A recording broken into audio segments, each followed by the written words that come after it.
East Tennessee TV is more than a network. It's a family built on faith. Your support helps keep faith-centered programming on the air and reaching homes in every state and more than 185 countries all over the world. Simply scan the QR code on your screen to give. Thank you for sharing our heart and standing with us.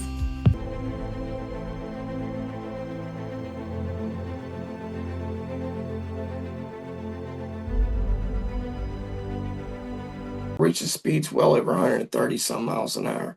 And I'm like telling this dude, I said, dude, you need to slow down.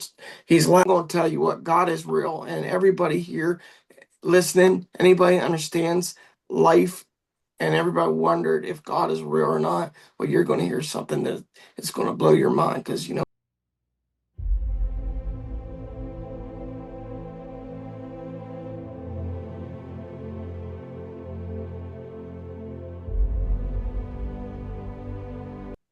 Alrighty. Thank you guys so much for joining us again on the Flobella podcast. I am Chelsea. And I'm Jeff. And today we're here with Jonathan, who's been through a very intense accident, and we are so happy that he is still here with us. But I cannot wait for you guys to hear his story. Okay. Right, Jonathan? Well, I don't know where to start. I mean, from when I was young, let's just say my favorite Christian group is The Rebel, Redeemed 316.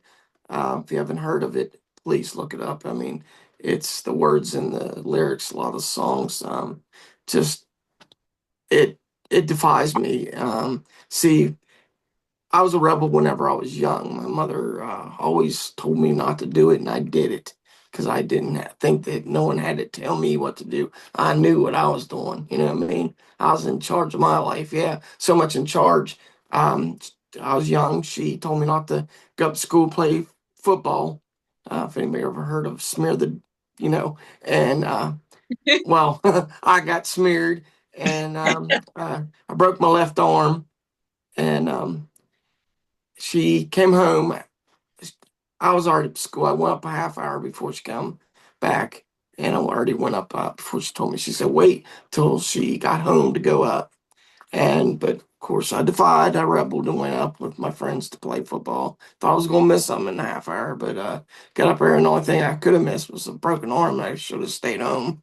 But that was the first time. I mean, there was a lot of times that I defied her, and Jonathon Bryner's her name, and I am 100% just thankful that I have a mother so loving and very smart because she knew, like, I'm not saying she was like, I don't know, like, she could tell the future, but man, she told me and it just happened. I don't know, she felt it in the spirit or anything like that. And I don't want to push anything on anybody about God or anything like that because I'm going to tell you what, God is real. And everybody here listening, anybody understands life and everybody wondered if God is real or not, well, you're going to hear something that is going to blow your mind. Because you know what?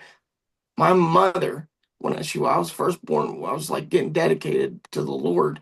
The preacher's wife came, put her hands on me and said a prayer over me. And she said, oh, Roseanne, your son, Roseanne Bryner, she goes, your son is going to do a great work for the Lord.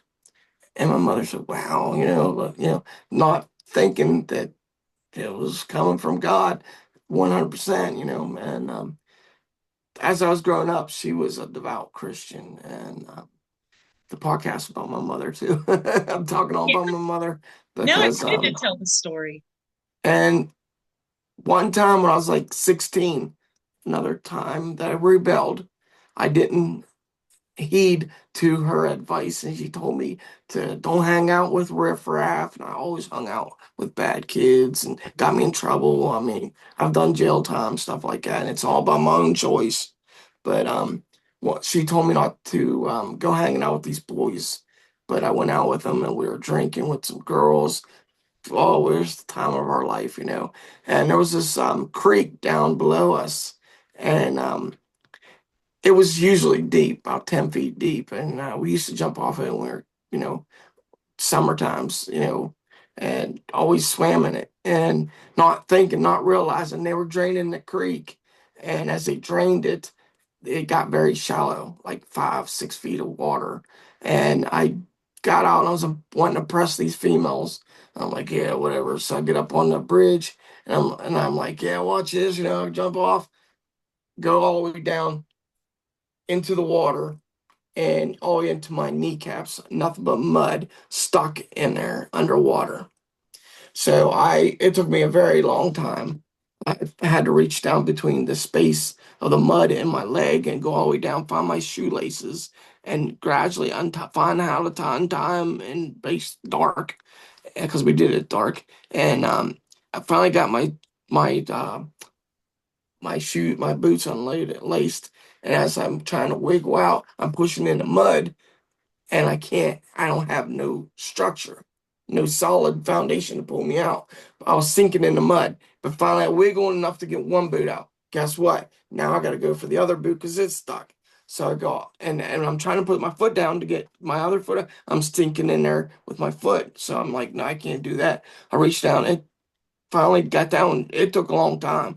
And I finally just got it untied and wiggled it out and got out. And then I had to swim up, got out, and I was vomiting in front of girls. I was so cool because I didn't really listen to my mother. But I'll tell you what, then there was, let's see, I OD'd on heroin. It was a while ago. But there was a one time, again, when I was of age, like 20 some years old, my mother had a bad feeling, a bad premonition. This is the story. This is what's going to enlighten God, his existence. She felt that something bad was going to. See, there's five of us. There's four girls, one boy. I was the only boy. I was the bad one, and she had a bad premonition that something bad was going to happen to one of her children. Well, it was me, of course, and it was God telling her that get to be ready. She was going to face something, and she called all of her children, talked to everyone, but I was the last one getting there 11, 12 at night. It's cool, whatever. And so I got there. She's begging and pleading me to quit drugs. So I was on cocaine, bad alcohol. I was living out of dumpsters. It was sad. I mean, I'm not going to really emphasize how bad I was. It would convict me, you know what I mean? So, Yeah. but let's just say that I didn't heed to her advice the night before the accident. She told me something bad's going to happen to you, Jonathan, or one of the kids. I don't know who it is. And I remember her saying that to me, and I'm like, yeah, whatever. I just kind of said, oh, it's cool. Nothing's going to happen. To appease her. Well, I'm walking up to my pickup truck. She's like out there crying. I'm like, look, I'm just like, Mom, I'll be okay. I'll be okay. And she knew it was probably going to be me. And so I got my pickup and my best friend, who's also in that accident with me. We went down. There was a stop sign down to, I guess, the end of our road. And I said, she's crazy. Says, don't listen to her. She don't know what she's talking about. Yeah, okay. Well, we decided to go to a party the next night. We went to it's so ironic. It was the next night. It was the worst and best night of my life, to be honest with you. Um, me and my friend, we went to a party. It was a lot of drugs, a lot of cocaine. We were doing, I mean, blow after blow. We were just doing so much lines of coke, and so I was headed out to my pickup truck, me and Jack, and she the guy who we rode with who was in that wreck, he said, you're too drunk to drive, which I was very drunk, but I would have drove like a turtle going home. But he said, jump in the car with me. He had a brand new Chevy Cobalt. And so he said, hey, come on, jump in. So he was younger than I was, and both of us. And he says, come on, man, let's go, let's go. Let's go get more drugs or whatever. I'm like, yeah, whatever, And, so we're reaching speeds well over 130 some miles an hour. And I'm like telling this dude, I said, dude, you need to slow down. He's laughing. And so I reached up and grabbed my seatbelt. I mean, we were like literally felt like we were flying. That's how fast we were going. And I grabbed my seatbelt, put it down, looked up, and another car came around the corner. It was just like a dead man's corner, really hard corner. Come around, and we almost hit him head on so fast. He heard him swerved over. As we swerved over, our sides of our tires went off the berm of the road, which caused us to go speed, like spinning up, and we hit probably about another 50, 60 yards. We hit a T-boned a pine tree on my side of the car. And as we T-boned it, the metal of the car completely lacerated and gutted me, basically ripped open my stomach, and all my intestines went all through the car. My arm, if you can see, Oh, right is right here, and this uh-huh. is my stomach. And but that's where, I mean, I lost a lot of blood, lost 9 pints of blood, had 2 broken ribs, a collapsed lung, a punctured lung. I was in a coma for a month, month and a half, having to learn how to walk, learn how to talk, do everything over. I've gone through 70 some surgeries, and I'm still not right in the head. I still forget a lot of things, lose a lot of jobs. But now I put all my trust in God, and I said, you know what, God, I'm trying to be the person I used to be because I know I can't do it. I'm gonna have to rely on you now. I'm gonna start doing the work for you, God. I'm gonna do everything for you. So I'm always in the Bible. I'm always studying, um, trying to provide for my family, and that's what I want to do for my family is provide for them. And even if I can't hold a job down, I know God can hold my life down. I know I can put my trust into God. And like I said, I went through all them surgeries, and on my 28th surgery is the best day of my life. And I flatlined previous, it was like 13 times. And that's why the, I guess the doctor said to my parents and me that this was a very serious surgery, that there was a big chance that he may not pull through. And he said, Mom, I'm just wanting to let you know this is we have to do this to get my organs all in a proper place. And see, my voice used to be a lot deeper and stuff like that, but I'm alive. I had a tracheotomy, but they were basically had to cut it all into my I guess there's a sac that grows over your organs to protect them when you're injured. Mhm. Your body's remarkable. It can heal itself a lot of things, and they had to cut it all away, and they had to remove a lot of organs to, like I said, the proper place, and they had to cut 6 feet of my intestines out. I almost had to have a colostomy bag. Praise God, I didn't have to have that, but there was, like I said, multiple times of flatlining. But on my 28th surgery, I was going into the prep room, and all my family was there, and all my sisters was there, and my dad, my mom, and the intermediate family, and I'm saying goodbye to them. They're all hugging me. Oh, it's gonna be all right. They got tears in their eyes. I'm not stupid, so I'm like, my heart monitors are starting to go off. So I'm laid back down to the bed, and they're starting to wheel me out. And I look back into the prep room where my family was, and they're all hugging each other, crying. I'm like, this is not encouraging. They just told me I'm going to be all right, but they're all crying like it was my funeral. Well, they wheeled me out of there, and I'm like, oh God, now my alarms are really going off. And they wheeled me into this. I can remember this to this day. It was like 19 years ago, but it's like yesterday. And they wheeled me into the surgery room. There was like 20, 30 doctors, nurses, anesthesiologists, everybody just laughing and hee-hawing about what they did the night before, like typical employees, talking about, their day they had yesterday or something, I don't know. But here I am, my alarms are going off. My alarms are you can hear beeping so loud. I mean, like it was going beep, beep, beep, beep. And the anesthesiologist made an announcement to all the people, said, okay, guys, like a classroom with the students, you got to quiet down so we can get this patient sedated. And it took them a long time. It took me a while, 40 some minutes to get me calmed down because, this could be my last view here on earth, and Yeah, everybody's, you know what I that'd be mean? And scary. they, they all calmed down. And it took a while, like I said. They finally injected me with the serum. This is what changed my life, and this is why I'm alive to tell everybody listening that Jesus Christ is real. And anybody who don't believe in Jesus Christ, you're going to find out whether you like it or not. I'm just telling you, Mhm. it's sad, but if everybody can just get along as Christians should and not fight and love each other. Love is the first commandment of the Bible. It's not denomination. Denomination's a man's denomination.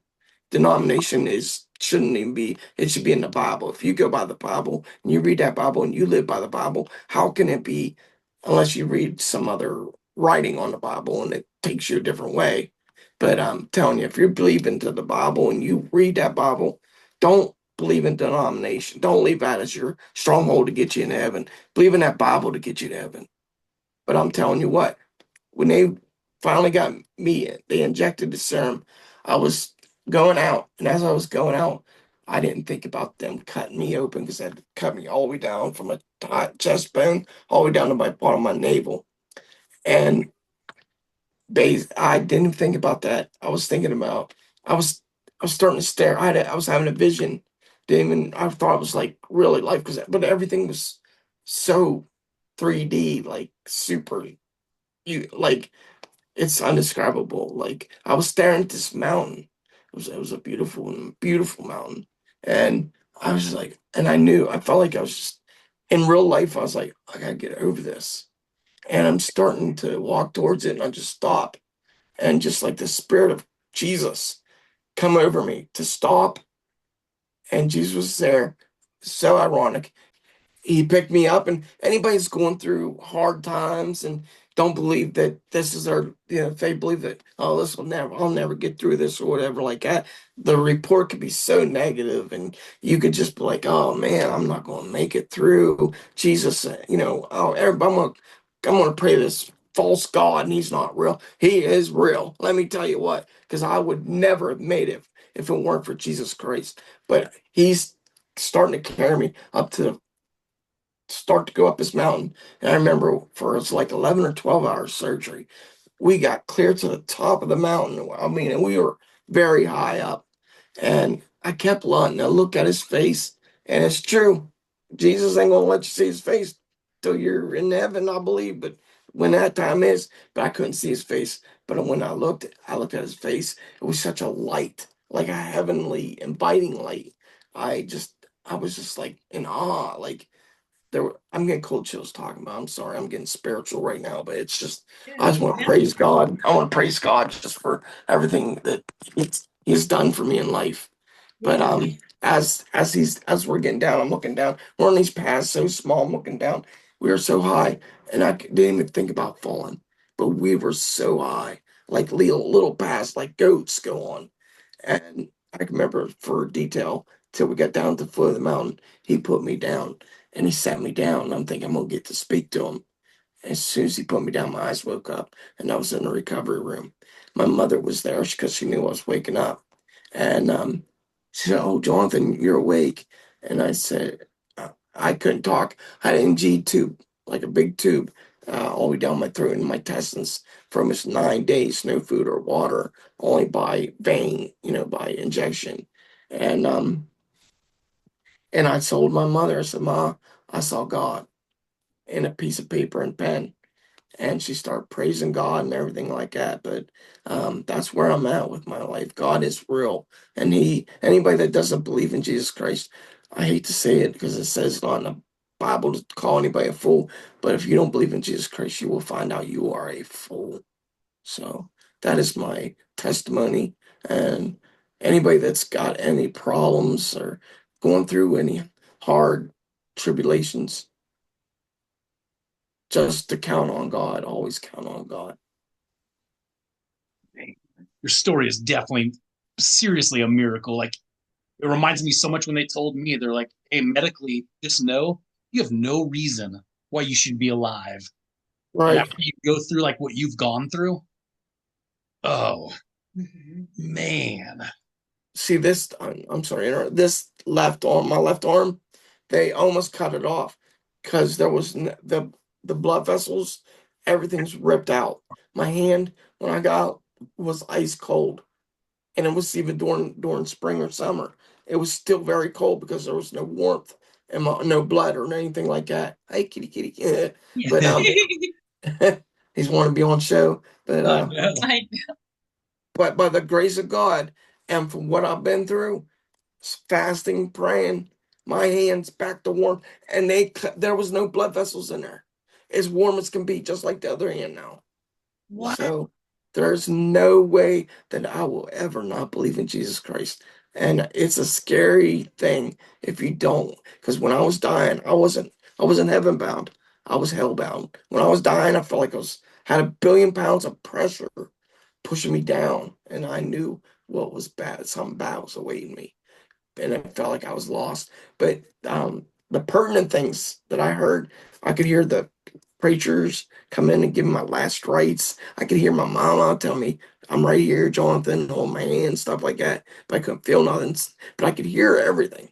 And like the important things that stuck with me.